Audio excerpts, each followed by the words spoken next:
देखो एक बार, page number 152, question number 6 of the review exercise. And the question is like, write the following ratios in ascending order. We are given with the ratios, we have to write them in ascending order, and the ratios are 4:3, 3:4, 5:8, and 2:3. We have to write them in ascending order. For that, first of all, write it in the fractional form. This is 4/3, 3/4, 5/8, and 2/3. For that, first of all, we have to make the denominators equal. For that, we have to take the LCM. So LCM of the denominators, that is LCM of 3, 4 and 8, कितना आएगा? कितना आएगा LCM? This is 24. ठीक है, अभी क्या करना है, सभी डिनोमिनेटर्स को 24 के इक्वल बनाना है. सो 4/3 में मल्टीप्लाई, हाँ 3, 4 and 8 क्या हुआ? एलसीएम भी बताओ. क्या बोल रहे हो आप? फाइन, एक उसको भी ले लोगे तब भी एलसीएम वही आएगा, एलसीएम चेंज नहीं होगा, वो सेम था इसलिए मैंने उसको छोड़ रखा है. 4/3 में 24 लाने के लिए multiplied by 8 and we will get it as 32/24. Second fraction is 3/4. Just to make the denominator equals to 24, we have to multiply it by 6. This will come as 18/24. Third fraction is 5/8. To make the denominator equals to 24, we have to multiply it by 3. This will come as 15/24. And the last fraction is 2/3. To make the denominator equals to 24, we have to multiply it by 8. This will come as 16/24. Now we have 4 fractions, that is 32/24, 18/24, 15/24, and the last one is 16/24. As the denominators are equal, you don't have to check for the denominator. Now check only for the numerators and check out which one is the smallest one. कौन सा है?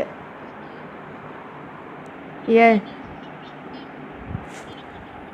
15/24.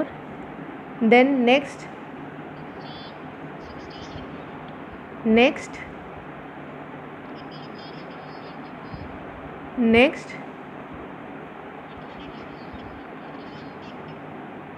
Fine.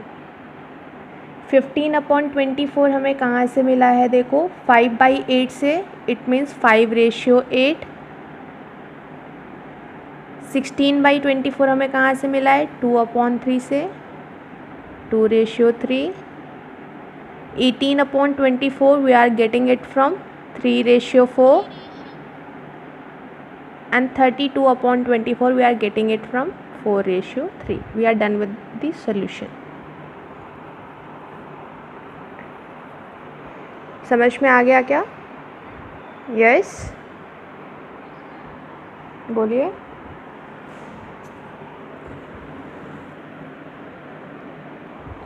Look at the page number 129.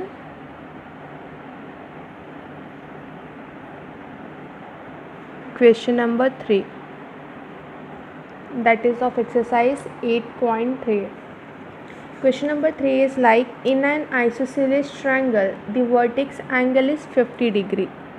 एक isosceles triangle है. Isosceles triangle किसको बोलते हैं?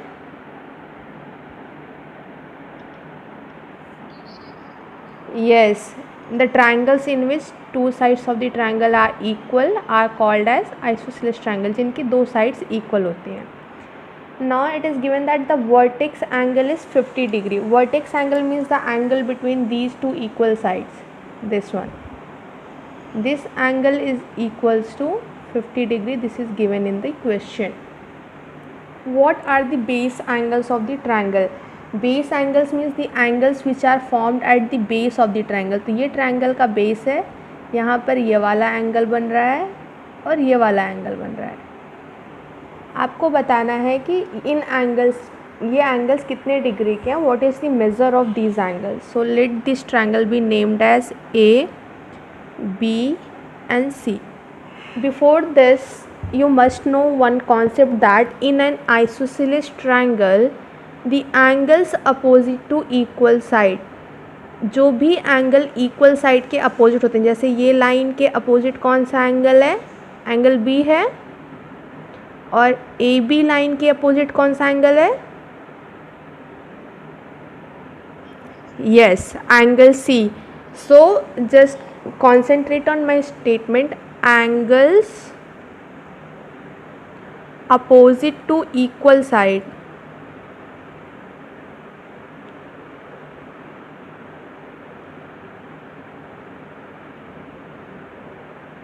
are also equal.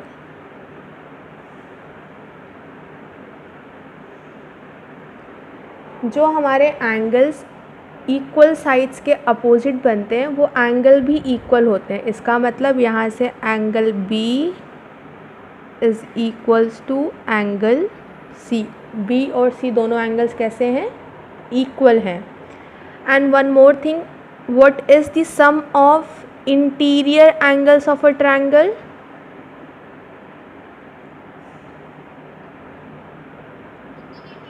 Yes, जो triangle के अंदर तीन एंगल्स बनते हैं इनका सम होता है 180 degree. Sum of interior angle of a triangle is 180 degree. So we can write that angle A plus angle B plus angle C is equals to 180 degree. Angle A is given as 50 degree. Angle B और C दोनों equal हैं, तो suppose कर लेते हैं ये दोनों ए के इक्वल हैं. ठीक है, we don't know the measure of angle B and C but both are equal, it is given. So we can consider that let's angle B and angle C is equals to A. अगर B ए के equal है तो सी भी ए के equal हो जाएगा. So from here angle B is A and angle C is also equals to A. And the sum of these three is equals to 180 degree. 50 degree plus A and A makes together 2 times of A equals to 180 degree. यहाँ से I hope आप A की value निकाल लोगे. मैं direct कर दे रही हूँ, निकाल लोगे ना A की वैल्यू, एक्सप्लेन करने की ज़रूरत है. तो ए कितना आ गया? 65 डिग्री आ गया. इसका मतलब एंगल बी भी आपका 65 डिग्री है और एंगल सी भी आपका कितना है? 65 डिग्री है. समझ में आया?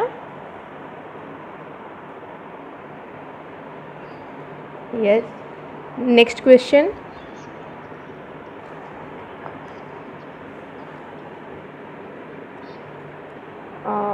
Look at the page number 49, that is exercise 3.3.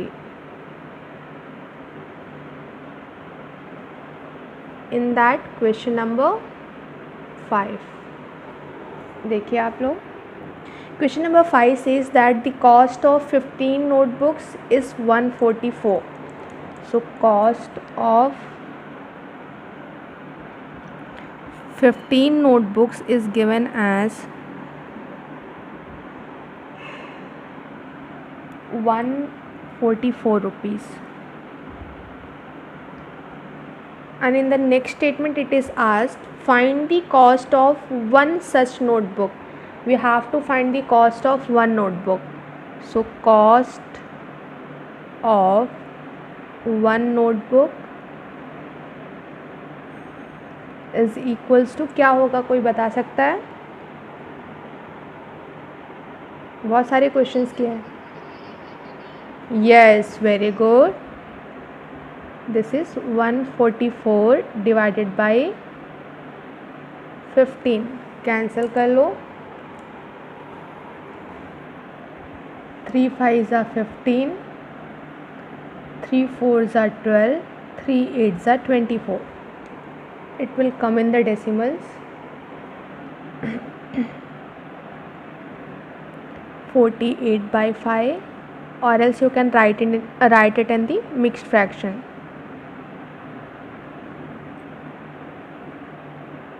₹9.6. Yes, next question.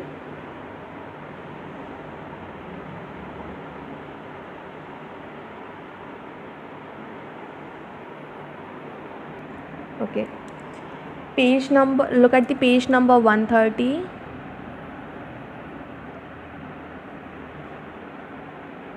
And in that, yes,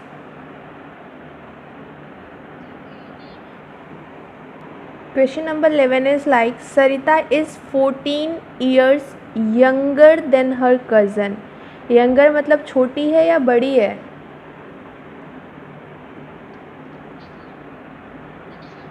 yes, छोटी है. Age of cousin, let the age of cousin be x years. हमने सपोज कर लिया कज़िन की एज कितनी है, x years है. तो सरिता की एज कितनी हो जाएगी?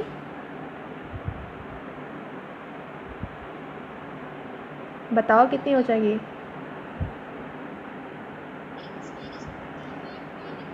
Yes, very good. It will come as x minus 14 years because she is younger than her cousin. 14 years younger than her cousin. अपने बहन से, वो cousin से 14 साल छोटी है. Next is after 5 years. अब देखो यहाँ पर आफ्टर 5 years. अब मैं क्वेश्चन रीड करने से पहले मैं खुद देख लेती हूँ 5 years के बाद क्या होगा. After 5 years age of cousin कितनी हो जाएगी?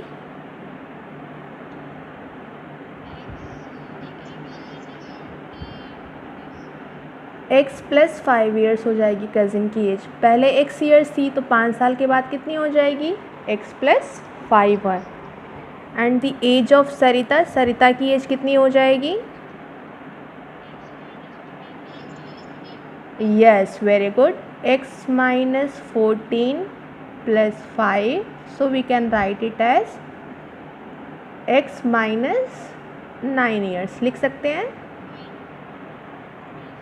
Till now I didn't read the next statement of the question. ये मैंने बस इतना ही पढ़ा after 5 years and started writing my self. मैंने खुद से देख लिया 5 years के बाद क्या होगा. Now let's see what is given in the question. In the question it is given that after 5 years their ages will be in the ratio 2:3. It means now after 5 years, according to the question, age of cousin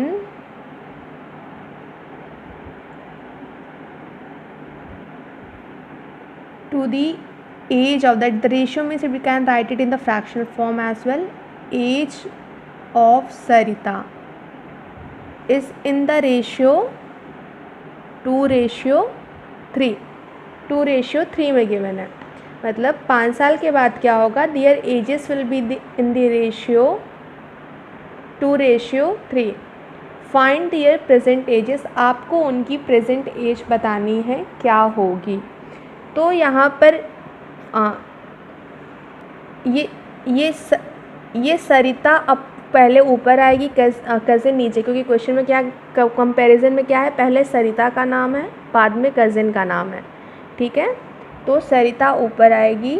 और यहाँ से आप एक और चीज़ देख सकते हो, यहाँ पे बड़ा कौन है, कज़िन बड़ी है ना, सरिता छोटी है, तो कज़िन बड़ी होने की जगह पे तो कज़िन के साथ बड़े वैल्यू आने चाहिए और सरिता के साथ छोटे आने चाहिए। दूसरा, आप अपने क्वेश्चन के अकॉर्डिंग, पहले सरिता का नाम है तो पहले सरिता आएगी, कज़िन बाद में है तो कज़िन बाद में आएगा। ये ध्यान देना, अगर ये उल्टा हुआ तो आंसर गलत हो जाएगा सब कुछ सही करने के बाद में भी। Now we can see that the age of Sarita after 5 years and according to us is x minus 9 and age of cousin after 5 years according to us is x plus 5 and the ratio is equals to 2/3. Cross multiply and I hope अब आगे आप solve कर सकते हो। This is 3 into x minus 9 equals to 2 into x plus 5. This is 3x minus 27. Distributive property use कर रहे हैं, 2x plus, bring them to one side, 3x minus 2x is equals to 10 plus 27. I am solving rest of the things here. 3x minus 2x is equals to x and 10 plus 27 is 37. We got the value of x. अभी हमें किसी की as नहीं मिली है, तो present as देखो हमें find करने के लिए क्या बोला गया था, प्रेजेंट एज, राइट। हमें फाइंड करने के लिए क्वेश्चन में बोला गया था present age. So present age cousin की कितनी है, x ईयर्स, तो कितनी हो जाएगी, substitute the value 37 years.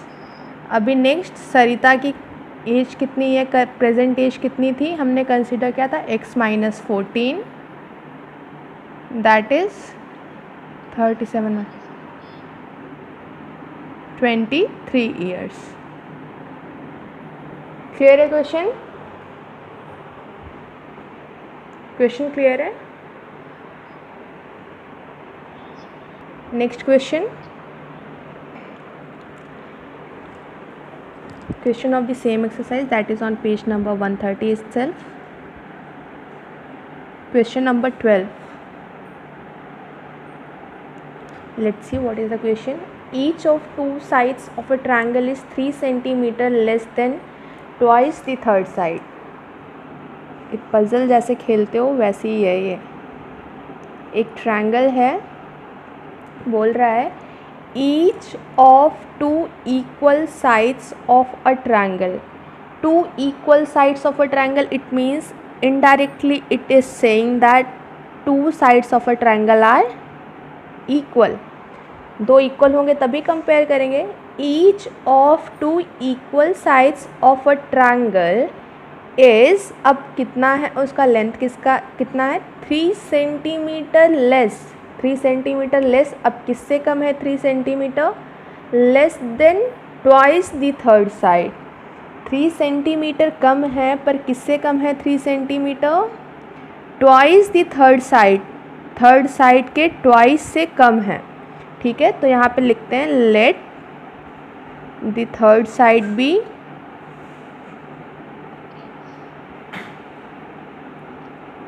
x centimetre. So twice of the third side, तो यहाँ पे फर्स्ट एंड सेकेंड साइड कितनी आ जाएगी, first side is equals to second side and this is equals to 2x minus 3 centimetre. तो ये आ गई साइड आपकी 2x minus 3, sorry this is 2x minus 3 and this side is x centimetre. ये side 2x minus 3 है तो ये भी साइड 2x minus 3 हो जाएगी। अब आगे क्या दिया है क्वेश्चन में, if the perimeter of the triangle is 69 centimetre, अब आपको गिवन है पेरीमीटर,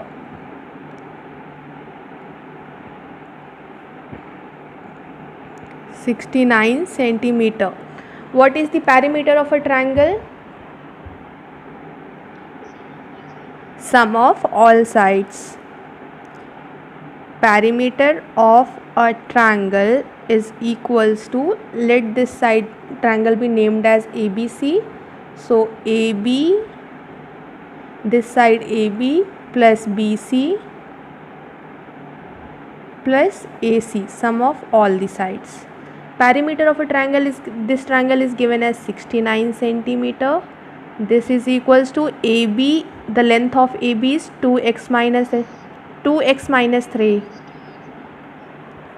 minus 3 है लेंथ इसका, plus BC is x plus AC is again 2x minus 3. Solve करो इसको, 2x plus x is 3x, 3x plus 2x is 5x, minus 3 is minus 6. So 69 shift it to left hand side, plus 6 is equals to 5x. From here we will get 5x is equals to 75. x is equals to क्या हो जाएगा? Yes, 75 divided by 5, that is equals to 15 centimeter. Now what is asked in the question? Find the length of its sides. तो first side तो आ गई हमारी कितनी, x हमने suppose किया था, थर्ड साइड हमने x सपोज किया था, तो थर्ड साइड हमारी आ गई कितनी, 15 centimetre. And first and second sides दोनों इक्वल हैं, and that is equals to 2x minus 3. So this is equals to 2x is 15 minus 3. This will come as 15 2s are 30, 30 minus 3 is equals to 27 centimeter. ठीक है, okay. Next question,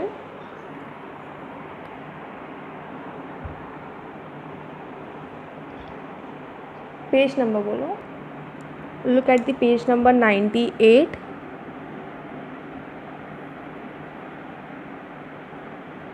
Question number 5. Bit number, which one? First one.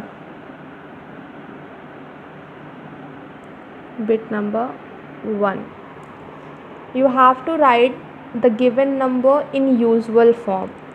It is given as 4.356 into 10 to the power 7. कैसे लिखोगे इसको usual form में, क्या आएगा? Anyone?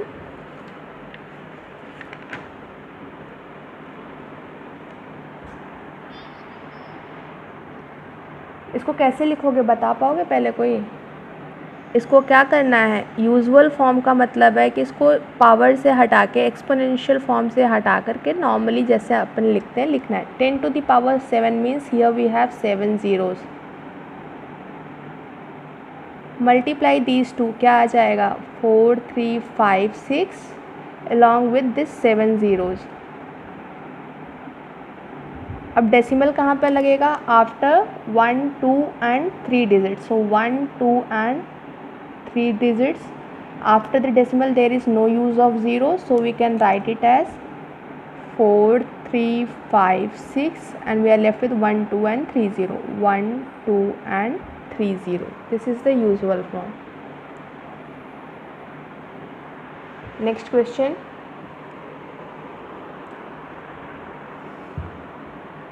Next question बोलिए. So look at the page number 130.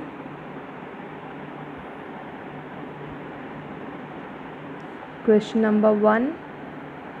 Bit number 1, you have to solve it by trial and error method, that is m/3 is equals to 2. हमने trial and error में बोला था कि हमें बस नंबर सपोज करना होता है, देखना होता है आंसर क्या आ रहा है. If m is equals to 1 से स्टार्ट करते हैं. तो यहाँ पे हमारा LHS कितना है, m/3 है, तो कितना हो जाएगा, m की प्लेस पे 1 पुट करेंगे तो 1/3. क्या ये RHS के इक्वल है? This is not equals to RHS. RHS के इक्वल नहीं है, आएगा. अब m इक्वल्स टू 2 सपोज करेंगे, फिर से LHS चेक करेंगे. तो यहाँ पर देखो, यहाँ 2/3 आ जाएगा, m की प्लेस पर 2 लिख दिया. फिर से अभी भी ये RHS के इक्वल नहीं है. m इक्वल्स टू 3 देखेंगे, LHS चेक करो. In place of m we have to write 3, so this will come as 3/3. 3/3 cancel करनी थी, कैंसिल करके क्या आ जाएगा, 1 आ जाएगा. This is also not equals to RHS. For m is equals to 4, check out the LHS. This will come as 4/3. Again this is not equals to RHS. Check for 5. m equals to 5, LHS is 5/3. Again this is not equals to RHS. Check for 6. Here LHS is equals to 6/3. Cancel हो जाएगा ये. 3 1 ज़ा 3 2 ज़ा. क्या ये RHS के equal है? This is equals to RHS. So m equals to 6 is the solution of the given equation. m equals to 6. हाँ,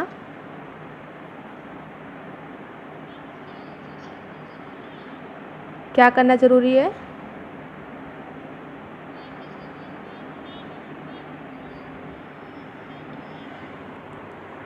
हाँ, तो इसको करोगे तभी तो पता चलेगा ना कि क्या आ रहा है और क्या नहीं आ रहा है. RHS से कंपेयर कैसे करोगे, सॉल्व नहीं करोगे तो. ट्रायल एंड एरर का मतलब ही वही है, ट्राई करो, गलत होगा, फिर से ट्राई करो, फिर गलत होगा. नाम उसका इसलिए ट्रायल एंड एरर मेथड रखा गया है कि ट्राई करो, you will get the wrong answer, फिर से ट्राई करो, again you will get the wrong answer, फिर से ट्राई करो. यही काम करना है आपको.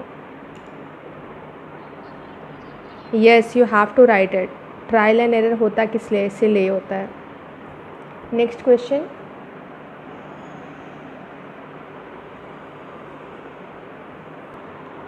Okay, look at the same exercise that is on page number 130. Question number 3, bit number 2. The question is like, solve each of the following questions and check the result, that is 4/5x minus 4 is equals to 3x/4. पहले तो इसको solve करना है. Variables वाली terms एक तरफ, तो ये हो जाएगा 4/5x, ये इधर आकर माइनस हो जाएगा. 3x/4, इसको इधर ले जाओगे तो क्या हो जाएगा, +4 हो जाएगा. ये -4 की प्लेस पे. एलसीएम लेके सॉल्व करो इसको. आप एलसीएम जैसे लेते हो वैसे ही लेके सॉल्व करना, मैं डायरेक्टली कर रही हूँ. ऐसा कुछ आ जाएगा एलसीएम लेके आप सॉल्व करोगे तो. इसको सॉल्व करो, you will get age x/20 is equals to 4. ये इधर जाएगा तो मल्टीप्लाई हो जाएगा. x equals to 20 into 4, that is equals to 80. अब क्या करते हैं, इसको चेक करते हैं. चेक करने के लिए क्या करेंगे, LHS लेंगे और उसमें वैल्यू सब्स्टिट्यूट करेंगे. तो LHS क्या है, 4/5x माइनस 4, तो ये आ जाएगा 4/5. x की प्लेस पर क्या लिख देंगे, 80 माइनस 4, ये देखो कैंसल आउट हो जाएगा, यहाँ से कैंसिल कर दो, 5 1 ज़ा 5, 5 16 ज़ा 80, तो क्या आ गया ये 64 minus 4 that is equals to 60। अभी हम इसको RHS से कंपेयर नहीं कर सकते बिकॉज RHS में भी यहाँ पे वेरिएबल है, तो पहले मुझे इस वेरिएबल की वैल्यू सब्स्टिट्यूट करके देखना पड़ेगा RHS किसके इक्वल आ रहा है। तो RHS चेक करते हैं,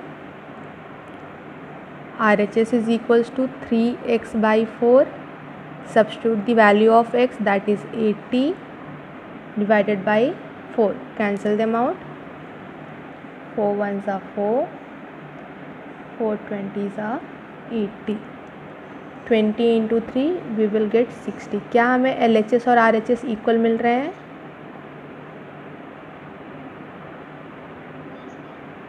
hence verified that our answer is correct. यहाँ से हमने वेरीफाई कर दिया कि हमने जो x की वैल्यू बताई है यहाँ पर कि x 80 के इक्वल है वो हमारा कैसा है, करेक्ट है। समझ में आया?